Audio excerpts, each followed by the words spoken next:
Assalamualaikum warahmatullahi wabarakatuh. Kaum muslimin, kaum muslimah, selamat berjumpa kembali di channel ini di hari ke-16 bulan Ramadan.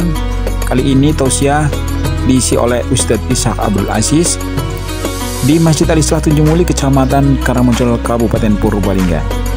Mudah-mudahan kaum muslimin, kaum muslimah selalu dalam keadaan sehat, dan mari kita ikuti. Namun sebelumnya silahkan kaum muslimin, kaum muslimah, bapak, ibu, dan temanku semua untuk segera subscribe. Bagi yang belum subscribe, nanti dilanjutkan like, komen, dan juga share. Selamat mengikuti tausiah Ramadan Ba'da Subuh hari yang ke-16 bulan Ramadan tahun 1446 Hijriah bertepatan dengan tahun 2025 Masehi. Mari kita ikuti bersama.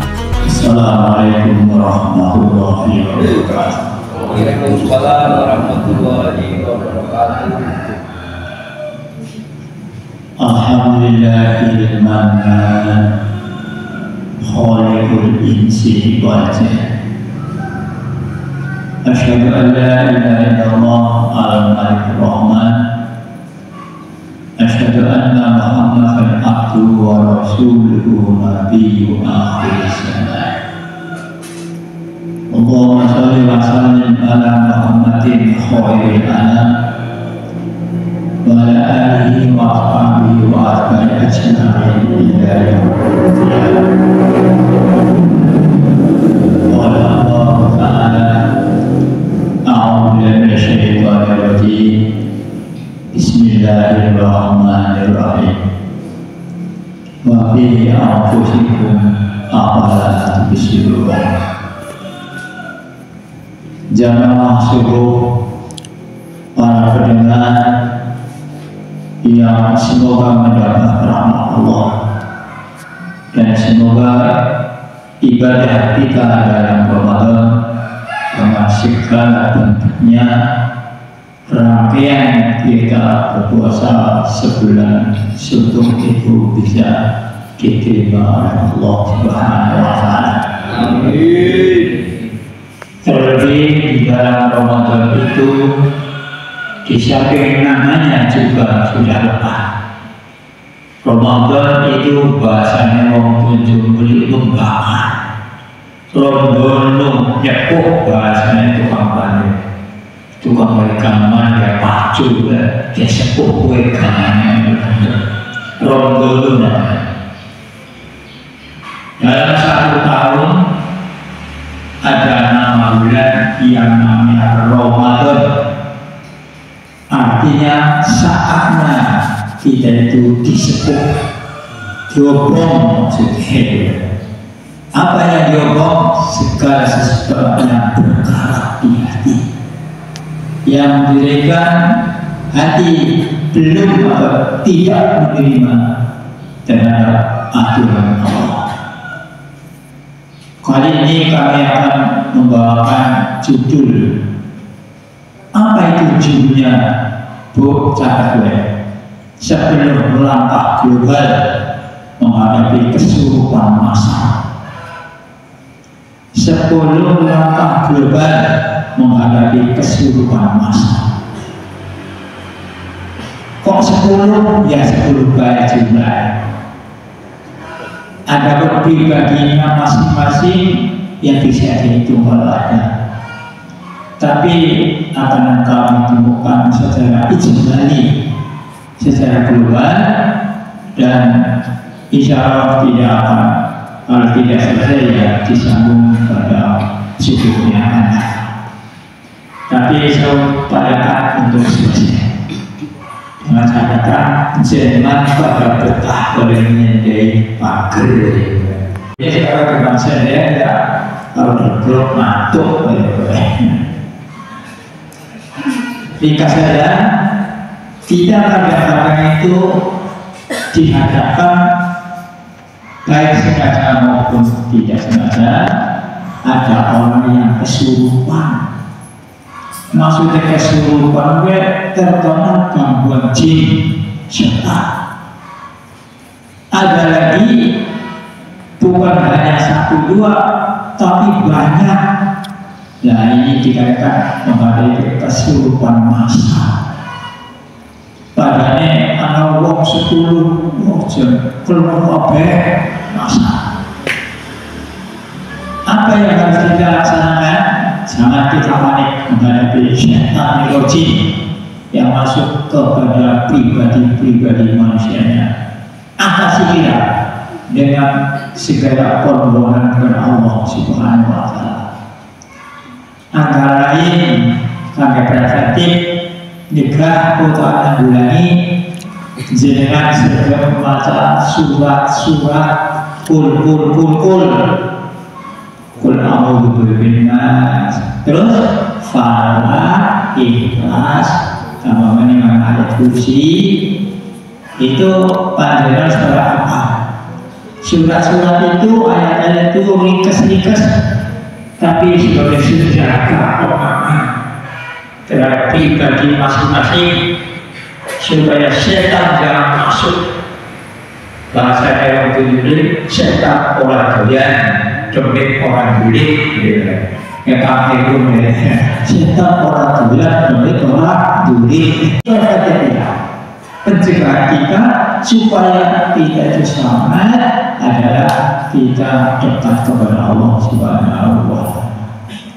Mari kita mulai dari 10 langkah global menghadapi kesurupan massa. Yang pertama, berlindung kepada Allah Subhanahu wa Ta'ala. Nah, itu tadi sudah dikatakan berlindung, minta dilindungi kepada Allah. Antara lain itu yang saya sebutkan itu surat-surat pendek simpan dengan hafal. Jangan remehkan itu surat-surat itu, dibaca, dipahami, dan diamalkan apa yang ada di situ isinya. Karena itu dicontohkan oleh Rasulullah Muhammad SAW.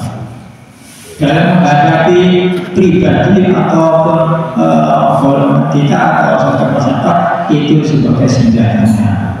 Jadi berlindung kepada Allah. Coba kita baca dulu yang Anas, coba. A'udzu billahi minasy syaithanir rajim. Bismillahirrahmanirrahim. Qul a'udzu birabbin nas, malikin nas, ilahin nas, min syarril waswasil khannas, alladzi yuwaswisu fi sudurin nas, minal jinnati wan nas. Ini yang namanya waswas itu juga godaan setan. Anti sholat was-was ini juga godaan setan. Maka kita harus selalu dekat kepada Allah supaya was-was itu jangan nongkrong di pribadi kita masing-masing. Nanti bisa dilihat pada surat Al-A'raf ayat 200, baca di sana nanti. Jadi ini adalah berlindung kepada Allah, suatu senjata yang harus kita pakai. Kemudian yang nomor 2 adalah mengevakuasi korban. Padahal semoga di sini tidak dalam rapat atau dalam apa anasing langsung kesurupan. Nah itu harus diatasi. Dan gonang sing tentrem supaya memulai gue aja terlalu aja terus menerus. Kadang-kadang di tempat-tempat yang ramai ujuk-ujuk bahasanya sedikit terus penolong apa gue anak sing cara bahasanya ujuk-ujuk gue jangan sawah apa sawah tapi apa sawah pedus istilah itu dulu yang sebenarnya jadi sama apa terusnya. Karena kita itu sudah usaha, nah tapi juga kita juga usaha terus agar kita mohon dijauhkan dari sarang-sarang itu, dan insya Allah hanya dengan sejarah Al-Quran yang menjadi kita itu penawar penanggulangan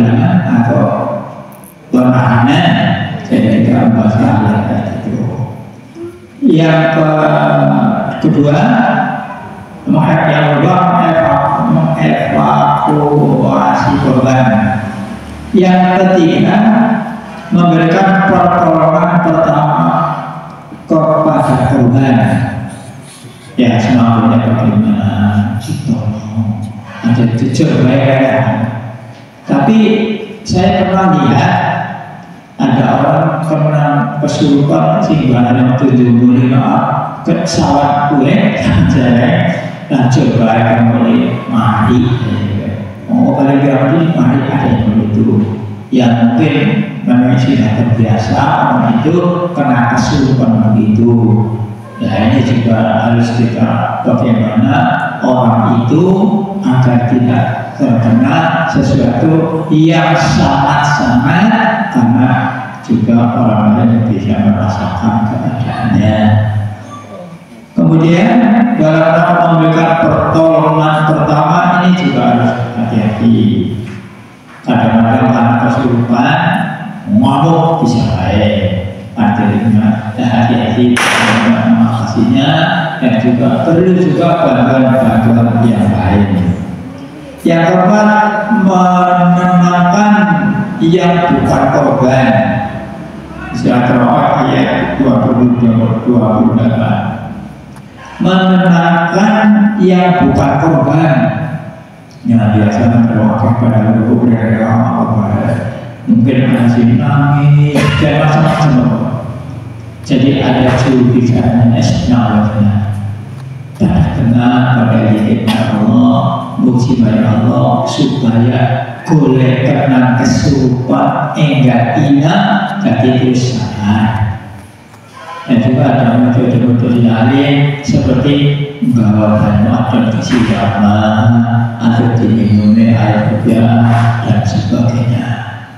Ya, hanya pertolongan pertama dalam menghadapi sesuatu yang mendadak begitu, karena yang kesurupan itu tidak mendadak baik. Menenangkan yang bukan korban, sing nonton ya sing hadapi, mungkin sing orang tegar pada nangis tidak ada, karena sangat-sangat korban itu. Jadi ini perlu kita urutkan. Yang kelima, menghubungi kerabatnya. Opsi perusahaan di alamat ini cepat hubungi. Kalau ada anaknya bisa di-bel. Kalau tidak, dan kalau rumahnya ada yang menuju ke rumah keluarganya. Ini juga penting. Setelah dihubungi kerabatnya, maka bagaimana, dan kemudian kita harus minta pertolongan kepada Allah. Dan juga jangan lupa ayat-ayat tadi yang sudah saya sebutkan sebagai menanggulangi hal-hal yang tidak diinginkan. Kemudian bertanya kepada ahlinya, ahlinya ingin sih ya diwacana apa? Bertanya kepada ahlinya, contohnya bertanya kepada tukang ruqyah. Peruqyah itu pasti tahu sebetulnya. Itu yang menjadi program tingkat nasional. Di sana dididik di masjid yang ulamanya itu ulama muda, siapa ya? Ilham ya ulama muda. Arifin Ilham. Saya mendapat perasaan yang sangat syahdu di sana. Tidur di sana, di masjidnya juga berbincang-bincang sampai saya jadi fanatik kepada beliau. Ulama muda zaman itu terkenal sekali, dan pada saat itu sebagai tempat pendidikan ruqyah se-Indonesia. Semuanya mendapat ijazah, dan termasuk saya alhamdulillah mendapat panggilan yang dari Yogyakarta. Saya sebelumnya tidak ada apa-apa, tapi ada dari pesantren Jogja, memberikan aplikasi paksa tanggal sekian berada di berangkat ke Jakarta mengikuti pendidikan ruqyah syariah tingkat nasional. Biayanya sekian ratus atau sekian, cari sendiri. Jadi insya Allah saya berangkat. Qadar Allah saya bisa berangkat ke sana.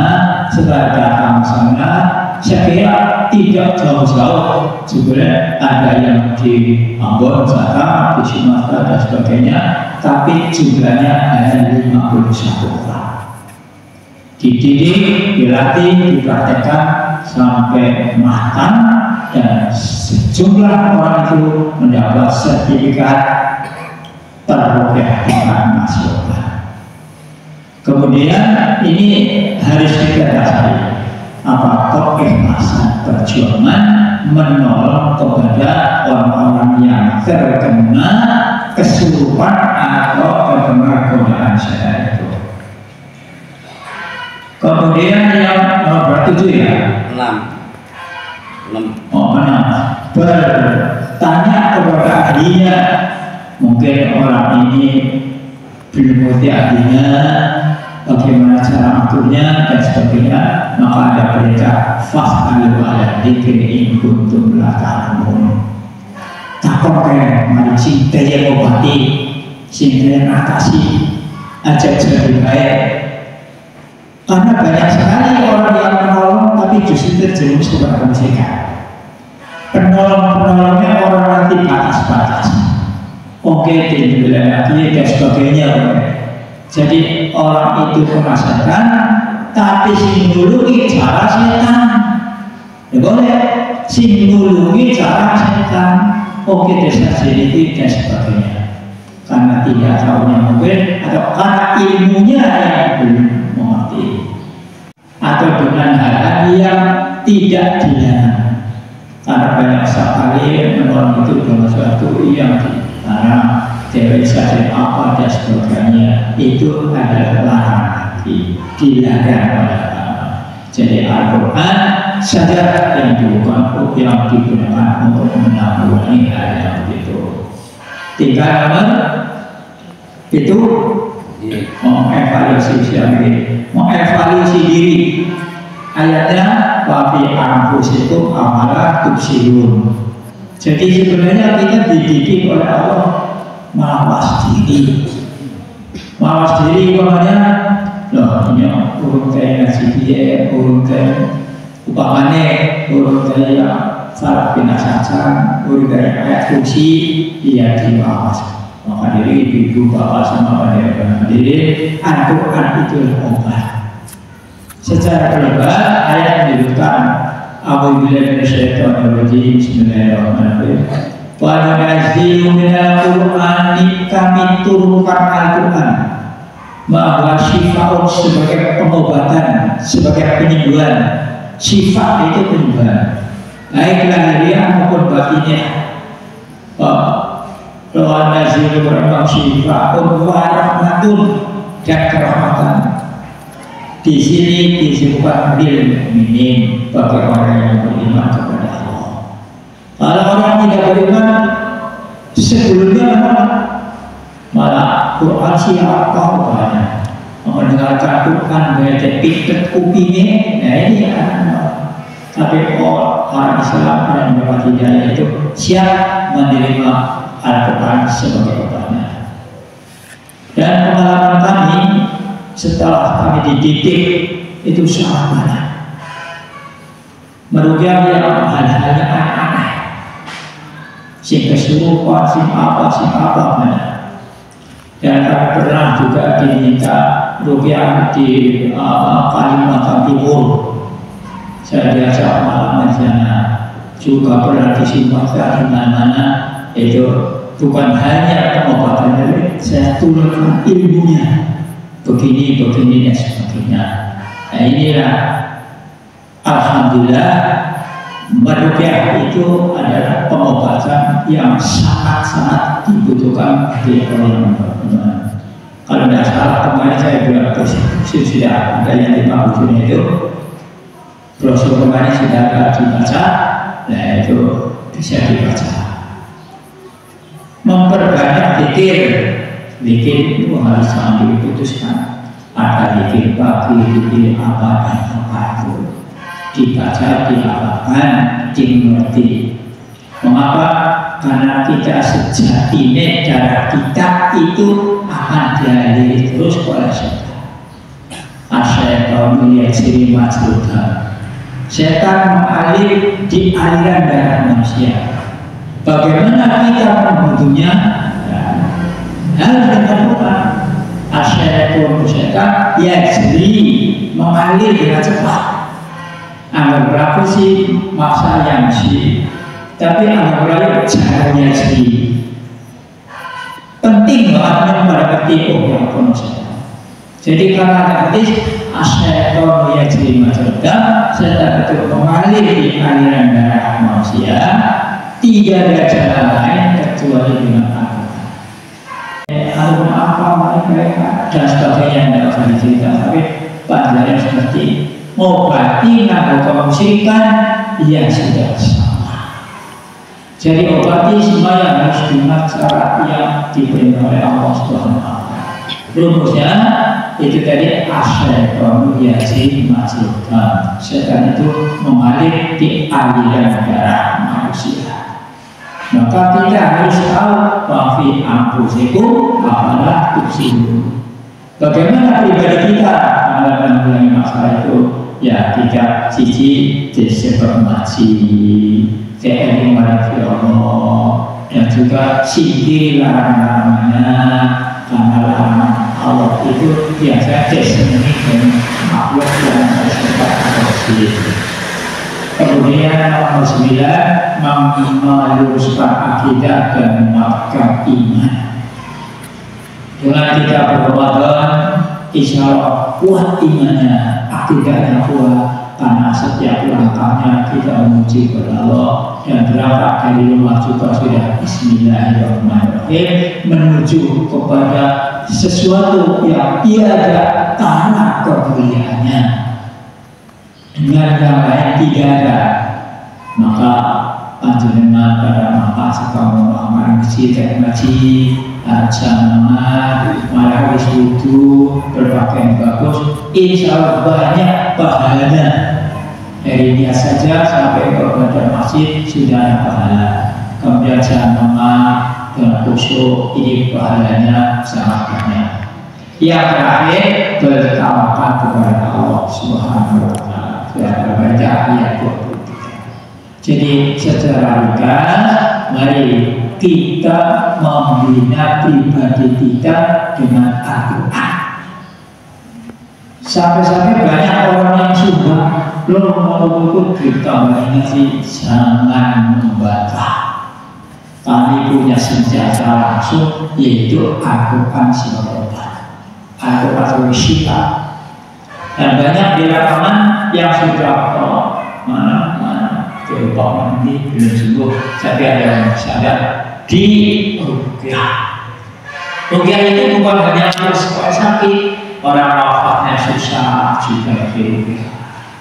Ada lagi singgahannya angker-angker, kita angker kayu angker dan sebagainya, itu adalah rukyah syariah. Bukan rukyah syiah, tapi rukyah syariah.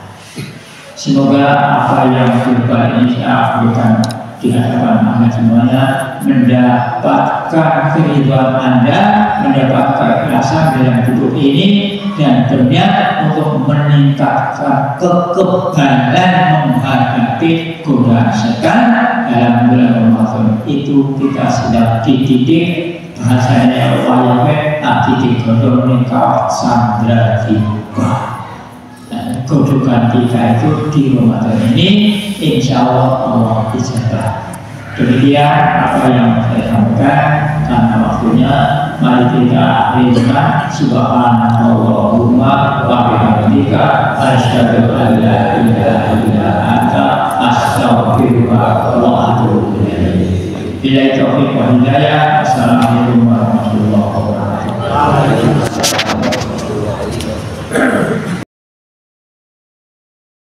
Ya, demikianlah tadi kaum muslimin, kaum muslimah, tausiah kuliah subuh yang telah dilaksanakan di hari yang ke-16 oleh Ustadz Ishaq Abdul Aziz di Masjid Al-Islah Tunjung Mulia, Kecamatan Karamoncol, Purbalingga. Mudah-mudahan bermanfaat. Kami ingatkan kembali, silahkan Bapak, Ibu, dan temanku semua untuk segera subscribe, like, komen, dan juga share.